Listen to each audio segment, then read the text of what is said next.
In marine applications, we are going to use three types of transformers: isolator transformer, step-up transformers, and step-down transformers.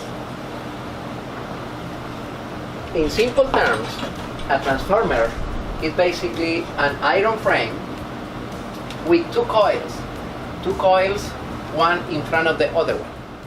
The step-up and step-down transformers are, for example, a step-up transformer is a transformer with more turns in the secondary coil. More turns in the secondary coil, then the voltage will be higher and the intensity will be down. And in a step-up transformer, the output voltage increase, the output intensity decrease because I have more turns in the secondary. In a step-down transformer with less turns in the secondary, I have lower voltage because it's a step down, but I have more amps. In this particular case, I have an isolator transformer. The isolator transformer, remember, have equal coils, equal turns in both sides, in the primary and the secondary, equal amount of coils. What is the meaning of that? That if I have 120 volts at the input, I have 120 in the output. If I have 240 in the input, I have 240 in the output. The voltage will be exactly the same because the amount of turns in both coils, primary and secondaries, are the same.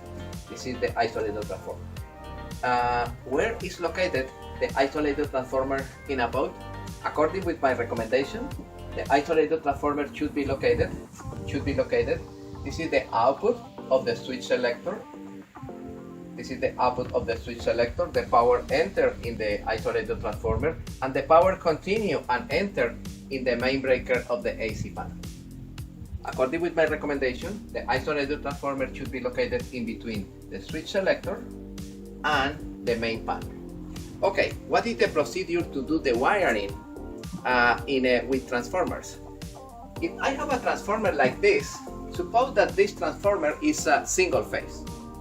This is a typical transformer single phase, and I am going to do the wiring right now. This is the input, this is the primary. In the primary,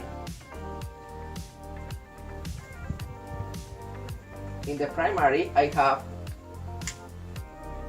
the hot and the neutral coming in. Suppose that the hot and the neutral coming in is 120 volts, 60 hertz.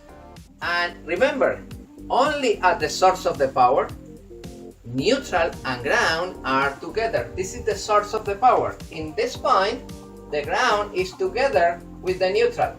Alright, this is the procedure to connect a single phase transformer. And those are the lines, hot, neutral and ground, that enter into the main panel and continue in the boat.